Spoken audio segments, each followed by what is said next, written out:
ఈరోజు చాలామంది అన్యులంటే వాళ్ళకి తెలియక, క్రైస్తవులకు తెలిసి కూడా టైంని లాస్ చేసుకుంటున్నారు.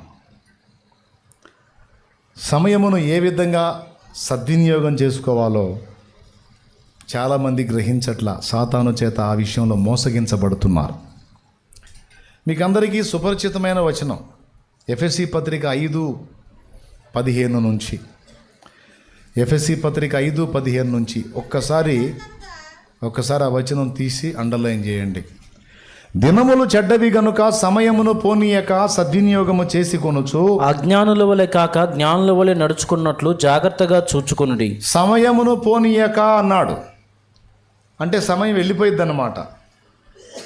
అది వెళ్తుంటుంది. దాన్ని పోనీయక సద్వినియోగం చేసుకో అంటే పోయేదాన్ని పట్టుకోమనే. ఆగదు, నీ కోసం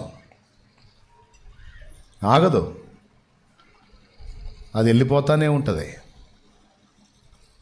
సమయాన్ని నువ్వు పట్టి బంధించలేవు, కదిలే కాలాన్ని నువ్వు ఆపలేవు. కానీ ఒకటి చేయగలవు. కరిగిపోతున్న కాలములో, దాటిపోతున్న కాలములో నువ్వు చేయాల్సినవి చేసి జాగ్రత్త పడితివా, ఆ టైం నీకు సద్వినియోగమైనట్టు. చేయాల్సినవి చేయకుండా నిర్లక్ష్యం చేస్తేవా, దేవుడు నీకు ఇచ్చినటువంటి టైం నువ్వు వేస్ట్ చేసుకున్నట్టు అనేది నీకు గ్రహింపు కలగాలని దేవుడు కోరుకుంటున్నాడు.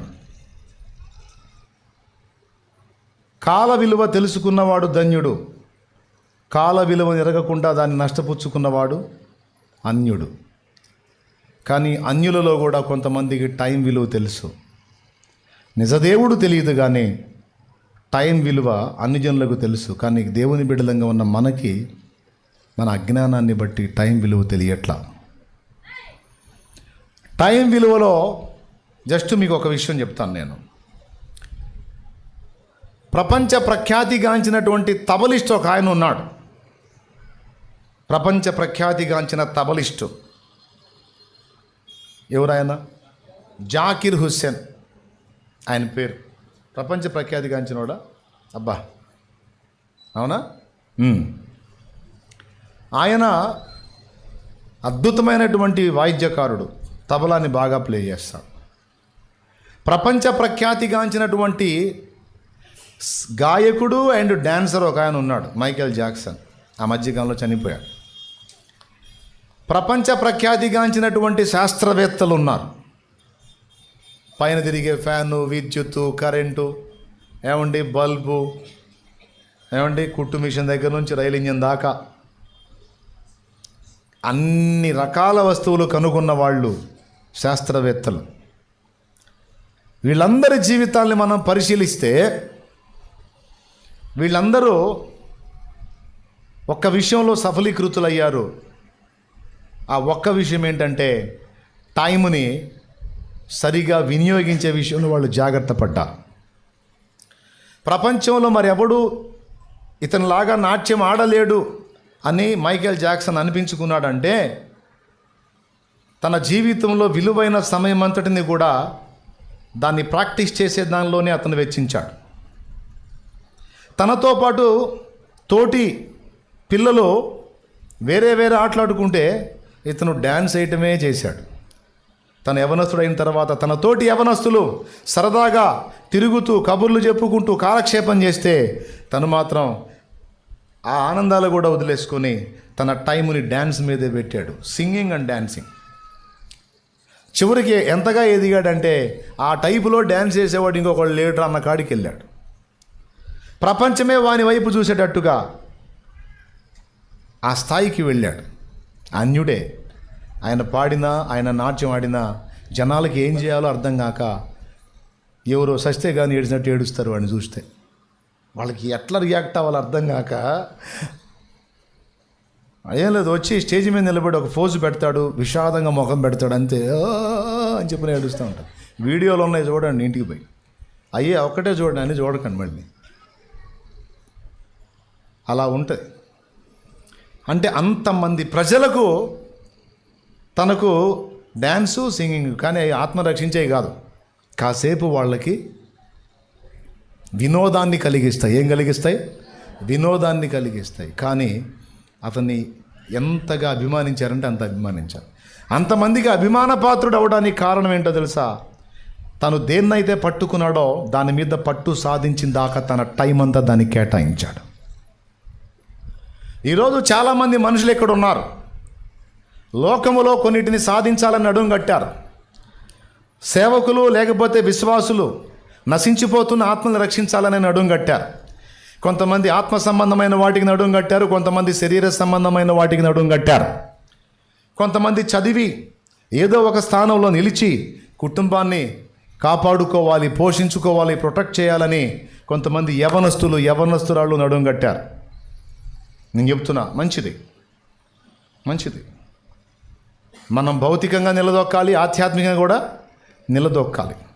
కానీ అనుకున్న స్థానానికి రీచ్ అవ్వాలంటే కొన్ని త్యాగాలు చేయాలి. ఏది ప్రాముఖ్యంగా ఎంచావో దానికి ఖచ్చితంగా నువ్వు టైం స్పెండ్ చేయాలి, కేటాయించాలి. లోకములో ఉన్న అజ్ఞానుల్లోకెల్లా పెద్ద అజ్ఞానం ఎవడో తెలుసా? దేవుడు వానికి అందించిన విలువైన సమయాన్ని నాశనం చేసుకుంటాడు చూడు, వాడికన్నా అజ్ఞానం ఇంకొకడు లేడు. వింటున్నావా? వానికన్నా అజ్ఞానం ఇంకొకడు లేడు. ఎవడు జ్ఞానవంతుడు అంటే ఎవడు దేవుడిచ్చిన సమయాన్ని సద్వినియోగం చేసుకుంటాడో వాడు జ్ఞానవంతుడు. జీవితంలో కోల్పోయినవి మళ్ళీ సంపాదించవచ్చు, కానీ కోల్పోయిన టైంని, ఒకప్పుడు నువ్వు చిన్న బిడ్డలాగా బజార్లో మీద పరిగెత్తావు, ఇప్పుడు పరిగెత్తు, అయిపోయింది, ఆ టైం దాటి వచ్చావు. ఒకప్పుడు కూర్చున్నా, లేచినా, బరువు మోసినా పటిష్టంగా ఉన్నావు. ఇప్పుడు కనీసం నీ బరువు నువ్వే మోయలేక మోకాళ్ళ నొప్పులు వచ్చి కూర్చుంటే లేవలేక, లేస్తే కూర్చోలేక అల్లాడుతున్నావు. అంటే నువ్వు పనిచేసే శక్తి, బరువులు మోసే శక్తి ఆ టైం అంతా దాటి ముందుకు వచ్చేసావు. ఇక ఉండే కొంది పరిస్థితులు ఎలా ఉంటాయి నీకే తెలుసు. అంటే నీ బాడీకి, నీ శరీరానికి ఒక ఏజ్ లిమిట్ ఉంది. దానికి దేవుడు నిర్ణయించిన టైం ఒకటి ఉంది. ఆ టైం గడిచిపోతూ ఉంటే నీ బాడీ అట్టే కాలం అలానే ఉండదు. చూస్తానే అది ముగింపుకు రెడీ అయిద్ది. దాని స్థితిని అది కోల్పోయిద్ది. అది జరగకముందే లోకములో నేను దేవుడు ఎందుకు పుట్టించాడో దాన్ని నెరవేర్చి నువ్వు రెడీ అవ్వాలి. ఎంతమందికి అర్థమవుతుందో ఏమో మరి నేను చెప్పేది. దాన్ని నెరవేర్చి నువ్వు రెడీ అవ్వాలి. వాని మైండ్ అంతా ఏదైతే గురి పెట్టుకున్నాడో దాన్ని సాధించడానికే దృష్టి పెట్టినందున ప్రపంచమంతటి అబ్బురపరిచే విధంగా నాట్యకారుడయ్యాడు, గాయకుడయ్యాడు.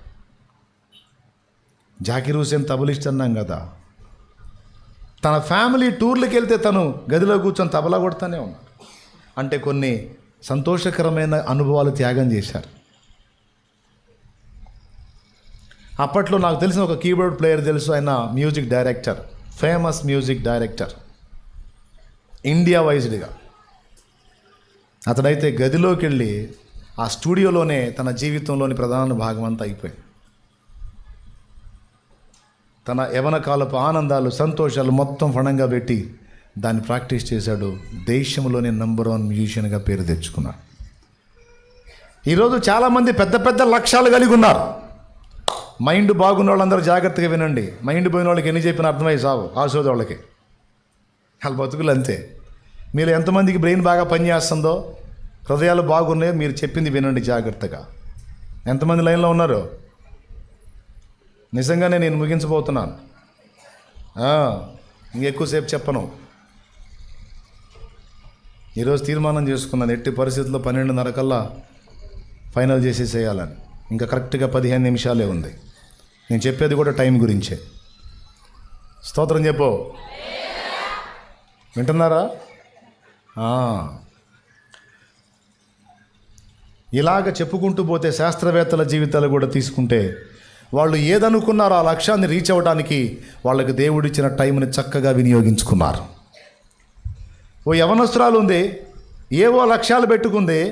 ఆ లక్ష్యాలను బాగా చాలామందికి చెప్పుకుంది, నేను ఇది సాధించాలనుకున్నాను, నేను అది సాధించాలనుకున్నాను. ఒక యవనస్తుడు ఉన్నాడు, ఏదో పెద్ద గురి పెట్టుకున్నాడు, నేను ఇది రీచ్ అవ్వాలి, అది రీచ్ అవ్వాలని. కానీ రీచ్ అవ్వడానికి దాని మీద దృష్టి పెట్టకుండా మధ్యలో వచ్చిన వ్యాపకాల మీదకి మైండ్ డైవర్ట్ చేసుకొని టైం అంతా కూడా అనుకున్న గురిని కాకుండా అనవసరమైన వాటి మీద పెట్టేసి దేవుడిచ్చినటువంటి సువర్ణావకాశం అంటే బంగారు సమయం దాన్ని పాడు చేసుకొని అంత అయిపోయిన తర్వాత వెనక్కి చూసి నేను అప్పుడు టైము పాడు చేసుకున్నా, అప్పుడు అట్లా చేయకుండా ఉండాల్సిందే, ఇప్పుడు చూస్తేనేమో అంత అయిపోయింది అని ఫీలింగ్లు ఇస్తే ఏం లాభం? Praise the lord.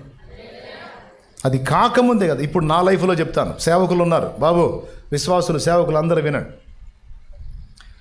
నా జీవితంలో నేను సేవలోకి వచ్చిన తర్వాత,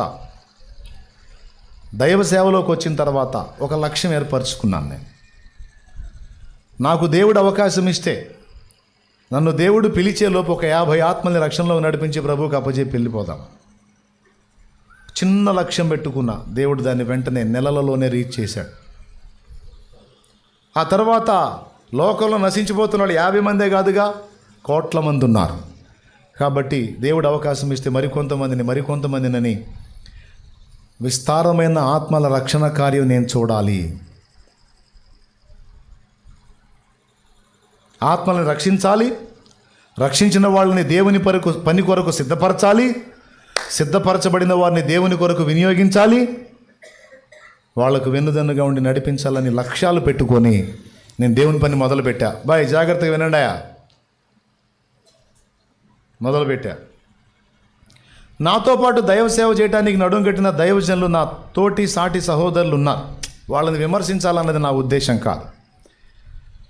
సేవ ఆరంభంలో వాళ్ళతో కలిసి కొంతకాలం తిరిగాను. నేను తిరిగినప్పుడు ఉదయం నుంచి సాయంత్రం దాకా ఈ దినమంతా ఏం చేస్తున్నాం, మరి పెట్టుకున్న గోల్ రీచ్ అవ్వడానికి ఈ టైం ఏ విధంగా వాడబడుతుంది, ఎలా వినియోగించబడుతుంది అనేది కొంచెం వివేచించా, కొంచెం క్లియర్గా వివేచించా, అంటే దాని గురించి కొంచెం పరిశీలించా. అయితే ఆ సమయం పిచ్చాపాటి ముచ్చట్లలో అది లోకల్గానే తిరుగుతూ కొంచెం వ్యర్థపుచ్చబడుతున్నట్టు నాకు అర్థమైంది. అది వేరే విధంగా ఖర్చు అయిపోతుంది. సాయంత్రానికి ఏమీ మిగులుతున్నది లేదు, జరిగిన పనేమీ లేదు, కనబడట్లేదు. నాకు అర్థమైపోయింది. అప్పుడు ఆలోచించుకొని ఫస్ట్ చేసిన పని ఏంటంటే, ఎక్కడ నా టైం వేస్ట్ అవుతుందో అక్కడ నుంచి ముందు డివైడ్ అయ్యా. అంటే వాళ్ళు చెడ్డోళ్ళని మంచోళ్ళనిగా, సమయపాలన విషయంలో వాళ్ళు నిర్లక్ష్యంగా ఉన్నారు. నేను అట్లా నిర్లక్ష్యం చేయకూడదు. నేనన్నా కొంచెం చురుగ్గా ఆలోచించి అడుగులు వేయాలి అని ముందు డివైడ్ అయ్యా. అక్కడ వేస్ట్ అవుతున్న సమయాన్ని నేను దేవునితో గడపడం మొదలుపెట్టా. వినండి బాగా. దేవుని పాదాల దగ్గరికి వెళ్ళి ప్రార్థనలో గడపటం, వాక్యాన్ని ధ్యానం చేయటం అనే దాని మీద ఎక్కువ దృష్టి పెట్టా. ఈరోజు కొంతమంది సేవకు వచ్చారు, ఎగురుకుంటా సేవకు వచ్చారు కానీ కనీసం బైబిల్ ఒక 10 సార్లు చదివిన చరిత్ర లేదు. ఎగిరెగిరి చదివినా 1-2 సార్లు దగ్గర ఆగిపోయారు. ఏంటంటే నేను పోటు పడవటానికి వచ్చా అంటున్నాడు. పోటు పడవటానికి ప్రధానమైన ఆయుధం ఖడ్గం, వాక్యం. వాక్యాన్ని నువ్వు అవపాసన పట్టాలి, వాక్యాన్ని ధ్యానించాలి సమయమందును అసమయమందును. అప్పుడే అందులోని సంగతులు తీసి నువ్వు ప్రకటించగలుగుతావు సారవంతంగా. కానీ వాక్యాన్ని ధ్యానించే టైము ఈరోజు కొంతమందిని చూస్తా చెప్తున్నాను నేను. ఒక గురి పెట్టుకున్నావు, నేను ఆత్మని రక్షించాలి. నాకు ముందు భక్తులు చాలామంది సేవ చేశారు, వాళ్ళలో కనీసం కొంతైనా నేను సేవ చేయాలని వచ్చావు. వచ్చి నువ్వు సమయపాలన ఎలా చేస్తున్నావు? ఆదివారం ఒక ప్రసంగం, మధ్యలో కూటం పెడితే ఒక ప్రసంగం చేసి మిగిలిన సమయాన్ని నువ్వు ఎక్కడ గడుపుతున్నావో నువ్వే వివేచించుకో. నేను చెప్పినట్టు దేవుని దగ్గర, వాక్యం దగ్గర నువ్వు సరిగ్గా గడుపుతున్నావా? నీ దగ్గరకు వచ్చే ఆత్మీయ బిడ్డలకు సరైన సమయం ఇస్తున్నావా? వాళ్ళని ఆత్మీయంగా పెంచి పోషించడానికి వాళ్ళకు అందుబాటులో ఉండి వాళ్ళకి నేర్పాల్సింది నేర్పుతున్నావా? వాళ్ళకి ఇవ్వాల్సిన మాదిరి ఇస్తున్నావా? వాళ్ళకి ఇవ్వాల్సినటువంటి ఛాలెంజ్ ఇస్తున్నావా? వాక్యాన్ని అధ్యయనం చేస్తున్నావా? పెట్టుకున్న గోల్ వేరు, నువ్వు చేస్తున్న పనులు వేరు. సెల్ ఫోన్ చూడటంలోనో, పిచ్చాపాటి ముచ్చట్లలోనో, సరదా షికార్లలోనో, లేకపోతే తిని నిద్రపోవటం సోమరితనంలోనో నువ్వు ఆ విధంగా టైంని వేస్ట్ చేస్తే తీరా మళ్ళా నువ్వు రేపు కాలం గడిచిపోయిన తర్వాత సేవ చేద్దామంటే నీకు ఓపిక ఉండదురా పిచ్చోడా. చదువుదామంటే కళ్ళు పనిచేయవురా నాయన. పరిగెత్తి సేవ చేద్దామంటే కాళ్ళు పనిచేయవు నాయన.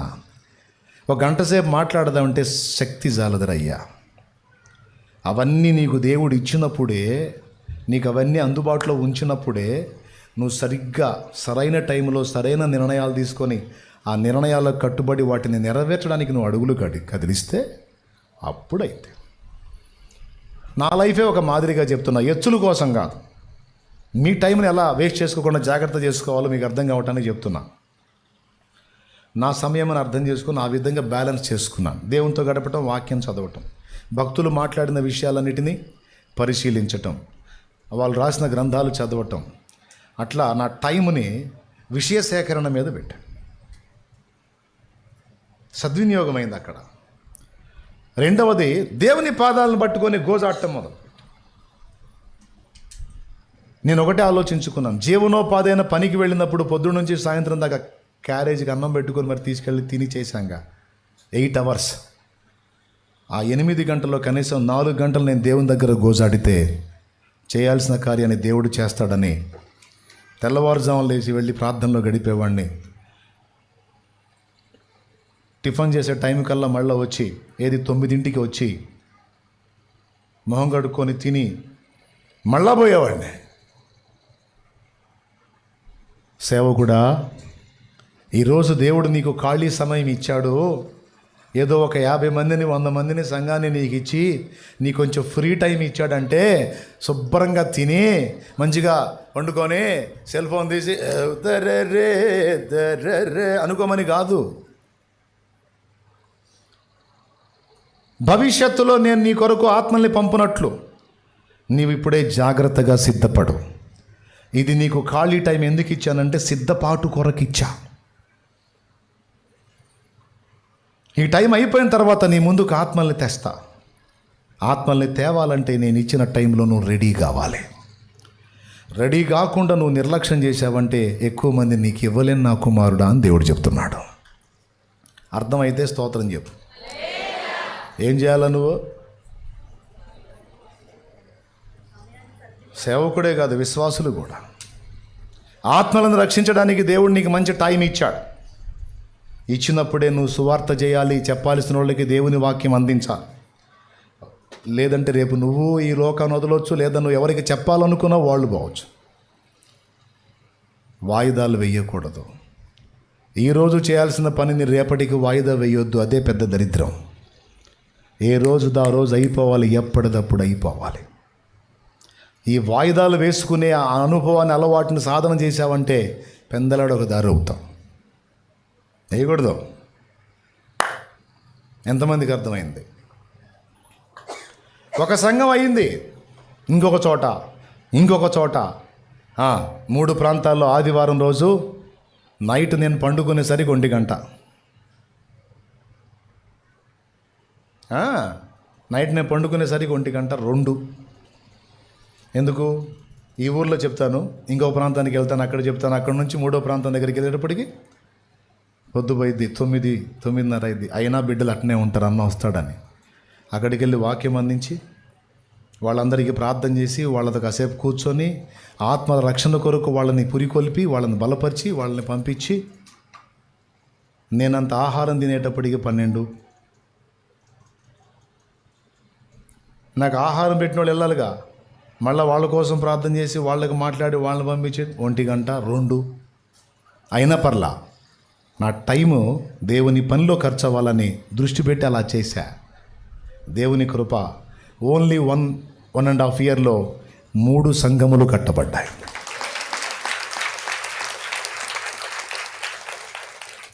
3 అంతటితో ఆగల. ఇక మెయిన్ బ్రాంచ్ మీద దృష్టి పెట్టాను. మెయిన్ బ్రాంచ్ గ్రోత్ అవ్వటం మొదలుపెట్టింది. అప్పుడు బిడ్డలకు సమయం ఇవ్వటం మొదలుపెట్టాను. మధ్యలో గ్యాపుల్లో సువార్త సభల్లో అవకాశం వచ్చినప్పుడు వెళ్ళి వాక్యం చెప్పాను. అందులో భాగంగానే ఇక్కడ ఎక్కడో గార్లపాడు అని ఒకటి ఉంటుంది. గార్లపాడు, లక్కరాజు గార్లపాడో దొంగ గార్లపాడో అంటారు కదా. ఎక్కడది? అక్కడ సాక్ష్యం చెప్పా. ఆ సాక్ష్యమే ఇప్పుడు యూట్యూబ్లో ఉంది. ఇక్కడ ఈ మధ్యలోనే ఎక్కడో చెప్పా, ఇక్కడేనది దేవునికి మహిమ. అక్కడే అందించే సాక్ష్యం. అట్లా తిరుగుతా, సభల్లో వాక్యం చెబుతా.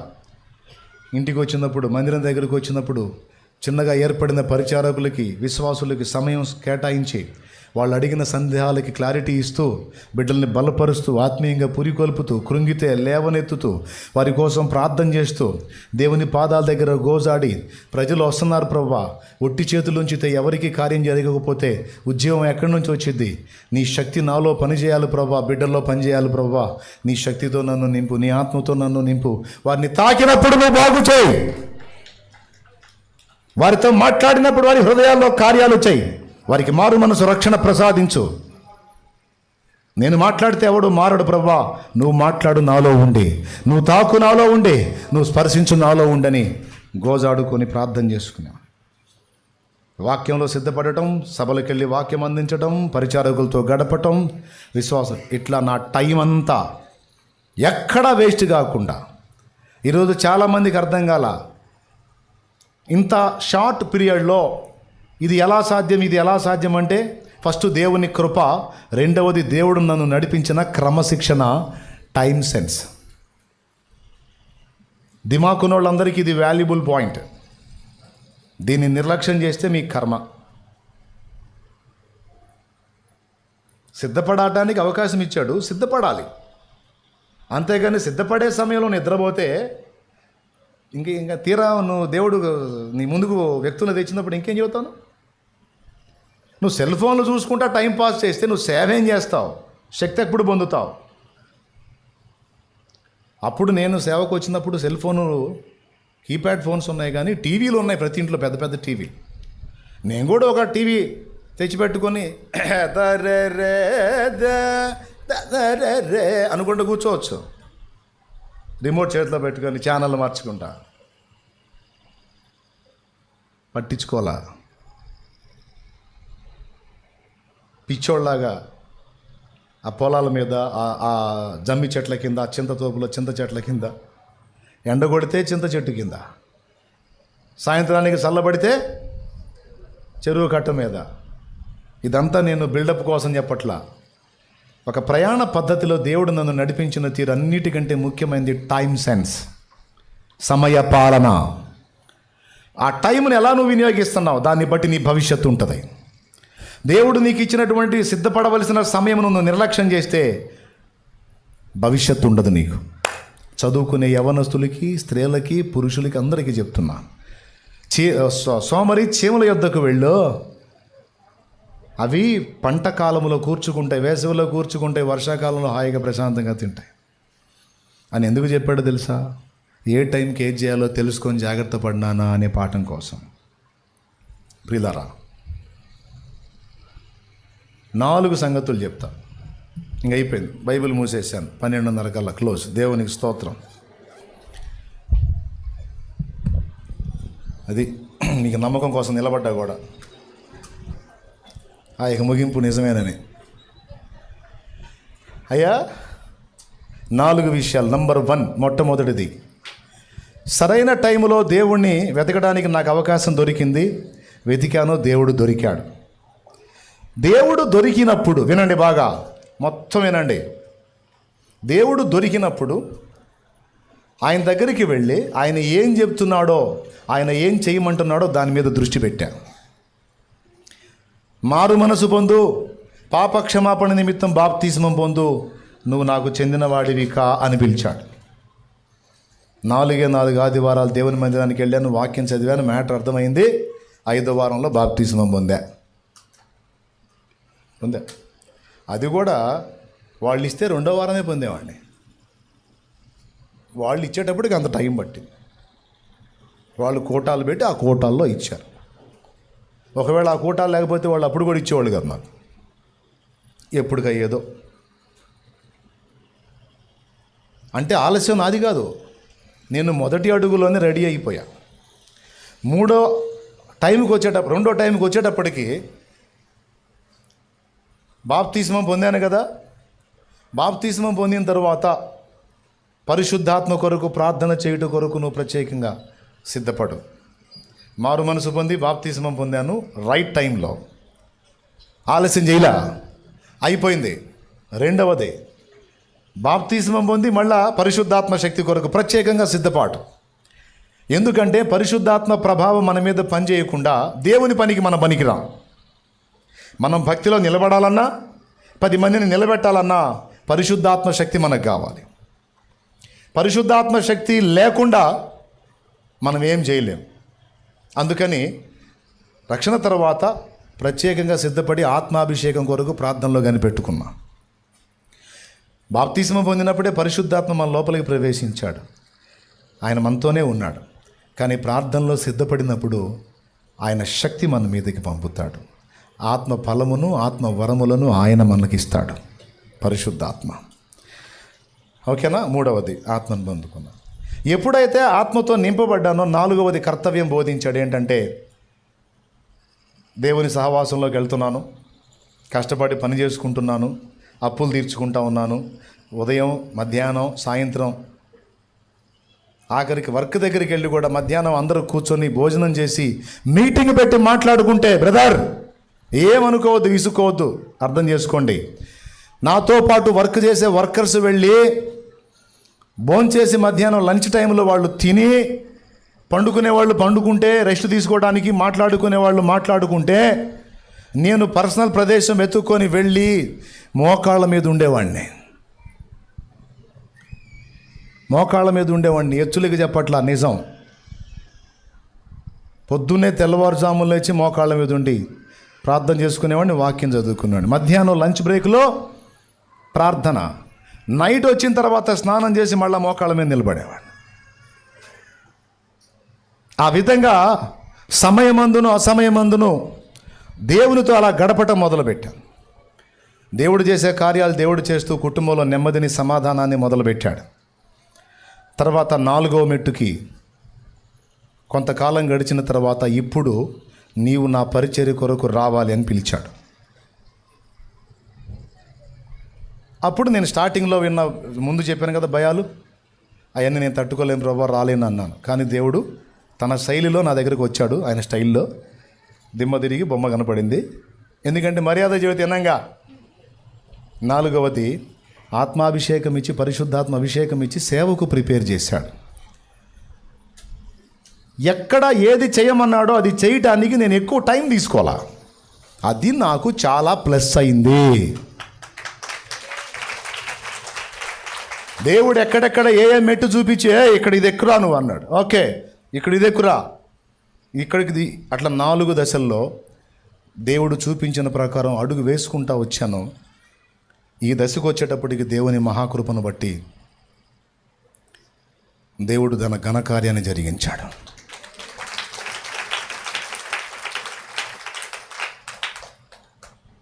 అదే ఒకవేళ చర్చికి వెళ్తున్నాంలే, ఇప్పుడు ఏమైంది, ఇప్పుడు తీసుకోకపోతే తర్వాత తీసుకుందాంలే, తర్వాత చూద్దాంలే అని మారు మనసుని రక్షణ నిర్లక్ష్యం చేస్తే, ఒకవేళ ఇప్పటిదాకా నేను మారు మనసు పొందకపోతే, ఒకవేళ బాప్తిసం పొంది ఉండకపోతే, పరిశుద్ధాత్మ అభిషేకం నాకు ఉండదు. ఆత్మాభిషేకం లేకపోతే సేవలో ఫలింపు ఉండదు, అసలు సేవకి అడుగు పెట్టడమే ఉండదు. సరే, బాప్తిసం పొందాను, దేవుడు సేవకు రమ్మని పిలిచినప్పుడు నేను రాకపోతే, ఇప్పుడు కాదులే అనుకునే అయిన తర్వాత ఎప్పుడో సచ్చేటప్పుడు చేద్దాం సేవ అనుకుని ఆగితే, అవునా? ఎక్కడా లేట్ చేయలే. ఈరోజు మీ అందరికీ చెప్తున్నా, మారు మనసు పొందునానా నీతో పనుందని దేవుడు పిలిచినప్పుడు నువ్వు ఆలస్యం చేయకూడదు. మారు మనసు పొందాను ప్రభు అనాలి. బాప్తిసము పొందునానని పిలిచినప్పుడు ఆలస్యం చేయకూడదు, పొంది నిలబడాలి. నిలబడ్డావా? రైట్, దా పరిశుద్ధాత్మ నింపుతాను, రా నా ముందు కూర్చో. తండ్రి తన్ను అడుగువానికి ఎంతో నిశ్చయముగా తన పరిశుద్ధాత్మను అనుగ్రహించును. లూకాసు వార్త 11:13. ఆ పరిశుద్ధాత్మతో నింపబడ్డాను, స్తోత్రం నాయన, ఇక రా ప్రకటించు సువార్త. ఒక సేవకుడికే కాదు, ఆత్మలను రక్షించే వ్యక్తులకే కాదు, జీవితంలో ఏదైనా సాధించాలని నడుం గడితే, అది శరీర సంబంధంగానైనా ఆత్మ సంబంధంగానైనా పెట్టుకున్న గురి మీద దృష్టి పెట్టాలి. నిద్రమోహం వేసుకొని పెద్ద పెద్ద మాటలు మాట్లాడి వెధవ బతుకు బతకూడదు. అది నేను చెప్పేది. పెద్ద పెద్ద ఎచ్చులు మాటలు మాట్లాడి నేను అది కావాలనుకుంటున్నా, నేను ఇది కావాలనుకుంటున్నా, నేను అది చదవాలనుకుంటున్నా, నేను ఈ పొజిషన్లో ఉండాలనుకుంటున్నానని పెద్ద పెద్ద డైలాగులు వేసి దాని మీద దృష్టి పెట్టకుండా మధ్యలో వచ్చే చెత్త మీద నువ్వు దృష్టి పెడితే ఫైనల్లో బలహీనుడుగా, అర్భకుడుగా, అల్పుడుగా, అల్పురాలిగా తేల్తావు. కొంతమంది మారు మనసును నిర్లక్ష్యం చేస్తారు, ఆలస్యం చేస్తారు. రక్షణ నిర్లక్ష్యం చేస్తారు, ఆలస్యం చేస్తారు. కొంతమంది అభిషేకంతో నింపబడ్డు కొరకు నా ముందు కనిపెట్టుకోమంటే దాన్ని నిర్లక్ష్యం చేస్తారు. కొంతమంది సేవకు రమ్మంటే ఆలస్యం చేస్తారు. కొంతమంది సేవలోకి వచ్చినా పరిగెత్తరా నాయన అన్నా కూడా పరిగెత్తకుండా ఎక్కడ వేసిన గొంగళ అక్కడే అన్నట్టు ఆగిపోతారు. ఇక్కడ కూర్చున్న ఈ రౌండింగ్లో ఎవరు ఏ స్థితిలో ఉన్నారో ఒకసారి ఆలోచించుకొని దయచేసి కొంచెం ఈ కాల విలువను తెలుసుకొని మీరు జాగ్రత్త పడితే ధన్యులు. ఏడిసేవలే పోరా పుల్లయ్య అంటే ఓకే, నాకేం ప్రాబ్లం లేదు. లేదన్నా ఇది ఆలోచించాల్సిన విషయం అంటే దా మోకాళ్ళే.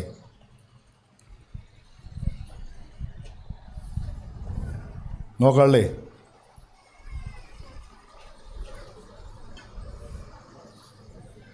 కొంతమందిని చూస్తాను, చేసింది ఘోరంతా చేసింది, ఎంతో చేసినట్టుగా ఫీల్ అయిపోయి టైంని సర్వనాశనం చేసుకుంటున్నారు.